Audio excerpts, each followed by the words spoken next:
What's going on today on Dylan Talks Tone? We're going to talk about the American Ultra Luxe line of guitars.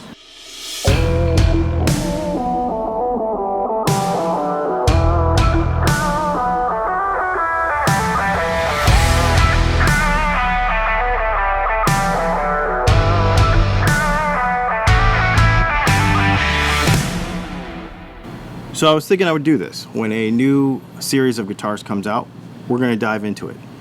This is not a demo because I don't have one yet. They're not out yet. But the thing is that it's very important to look at all the features on the guitar and decide for yourself if this is something that you want. But it's very difficult to do sometimes because you don't know, right? You don't know how it compares to what's out there. And there are so many options on the Fender website, as we have illustrated in the last couple weeks in our other videos.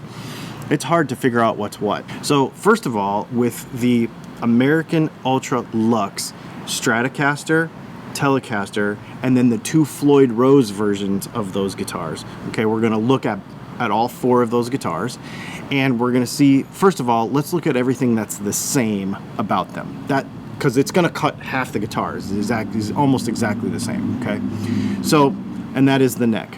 Let's start with the peg head. Obviously, the peg heads are going to be different from Strat to Tele. That makes sense, right? But they're going to be painted on the front. The non-Floyd guitars, the non-Floyd Tele and the non-Floyd Stratocaster are going to have locking tuners. They're just the normal Fender locking tuners. They're really nice. Now, the Floyd Rose guitars, obviously, they have a locking nut on them. So they don't need locking tuners, so they don't have locking tuners. Same for Strat and Tele. Other thing that's the same for the Strat and the Tele is actually the whole neck.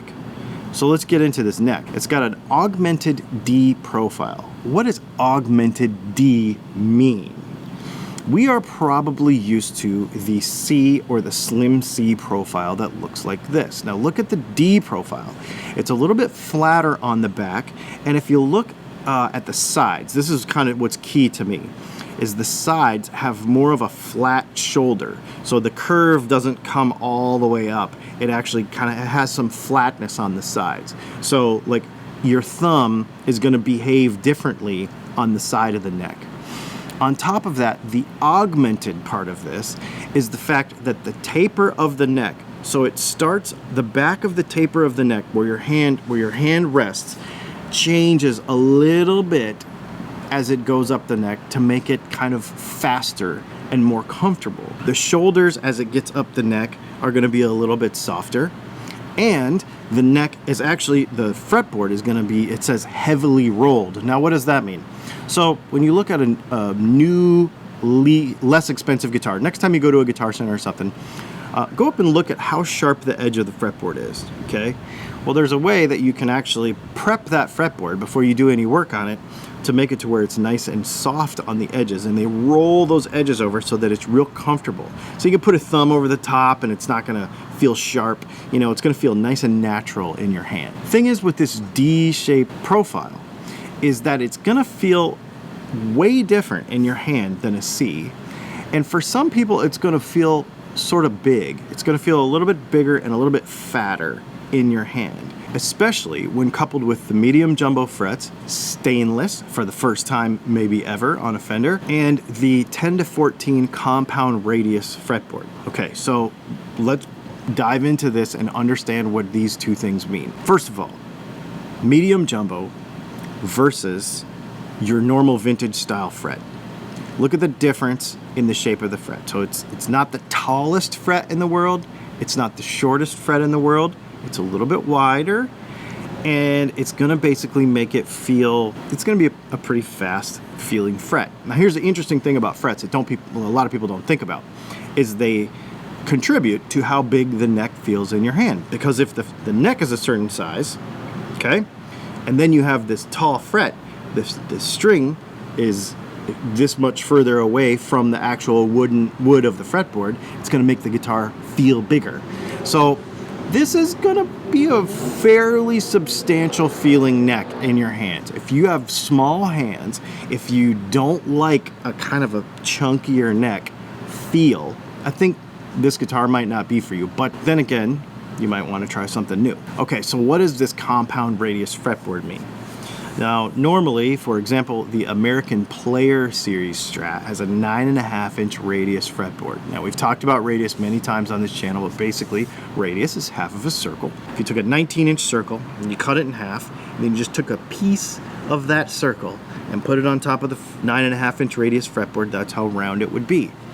Now, a compound radius fretboard is the same thing. It's curved on the front, but the curve changes from a 10-inch radius, which is fairly flat, to a 14-inch radius down here at the wheedly-deedly end of the fretboard, okay? So it's flatter down here. Effectively, the radius of the fretboard, if you look down the top of the fretboard, it's gonna look like a cone, kind of, because you're gonna have more curve down here at the nut and less curve off the top of the fretboard down here at the wheedly-deedly end of the money-making end of the fretboard. That makes it faster and easier to play down here, and it makes it still nice and comfortable for your cowboy chords down here at the bottom of the neck. The other thing we need to talk about is the nut on this guitar. All of these necks have a 42.8 millimeter nut on this guitar, and you're like, that sounds like a weird dimension. Well, there's a couple of reasons why I think they used, this is my speculation, but there's a couple of reasons why I think they used the 42.8 millimeter nut width. Because on more modern guitars, for example, the American Performer Strat, they do use this 42.8 millimeter, and it is a nice, comfortable width. The string spacing is pretty nice.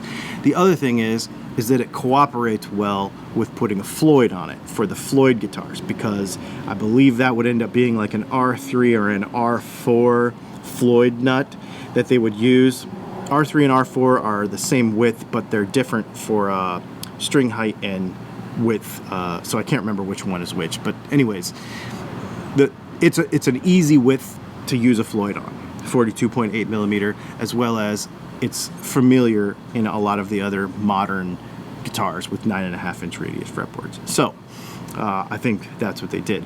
So first of all of this we just talked about is the neck. So the neck, the frets, the fretboard radius, the neck profile, the peg head color and how it's painted, the finish, that satin urethane, the tuners, and the nuts.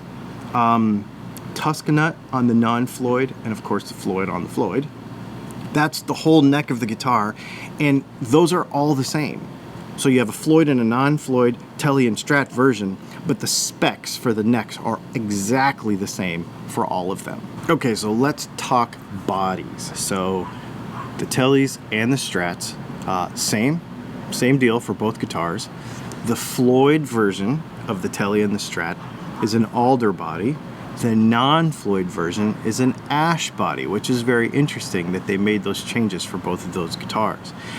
All of the guitars have that nice, like, tapered kind of heel on them that makes it nice and comfortable, although I never really found it necessary, but it is pretty nice.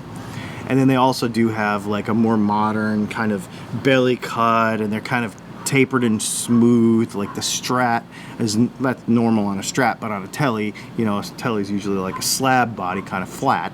So this is going to have some more modern appointments on it as far as the contours go. It's going to feel a lot more comfortable. Let's go ahead and get into the electrics of these guitars, the pickups and the wiring and that sort of stuff. First of all, let's do the Strat, and we're going to talk about the Ultra Luxe regular with no Floyd. That has the vintage noiseless pickups in it. For those of you that are not familiar, they are like a stacked coil design. They have Alnico 5 magnets in them. They range from 7.9 to 8.7 to like 9.2. So neck middle bridge, and they're a noiseless pickup.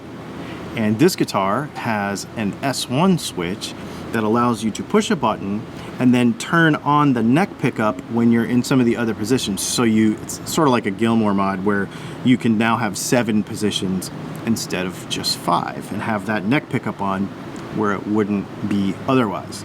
Okay, so let's talk about the Floyd version of the Strat. So the Floyd version of the Strat is going to have the ultra noiseless hot singles in the neck and the middle position, and then it's going to have that Fender double tap in the bridge. How are these pickups different?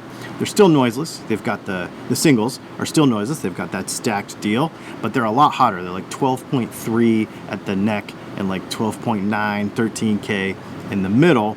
And then you're gonna have their Alnico 5 mags, and then you're gonna have that double tap humbucker in the bridge with an S1 switch to be able to use their double tap technology to coil split that pickup. So why don't they call it double split instead of double tap? Okay, so let's talk about the pickups in the Tele stuff. So in the Tele stuff, in the regular Tele, you're gonna have your ultra vintage noiseless, which are gonna be right in the 11.5K Alnico 5 range for the neck, stacked noiseless, and then it's gonna be like a 9.9, 10, 10.5 in the bridge.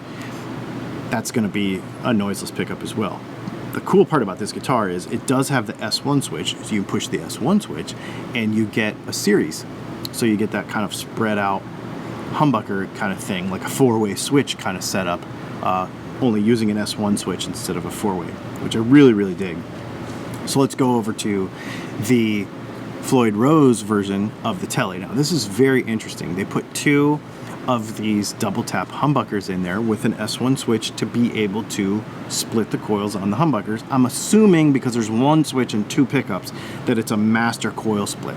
That's what I'm assuming, but I haven't played the guitar yet, so I don't know. I'll get back to you, or if you know, let me know, but I'm pretty sure that's what it is.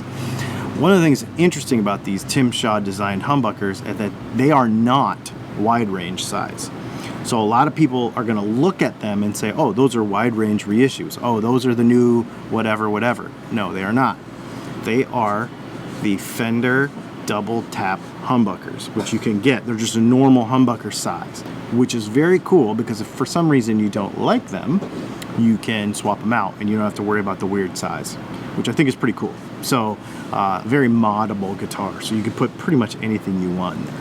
There's a rundown of the new Ultra Luxe series. Now here's the question. Should you buy one?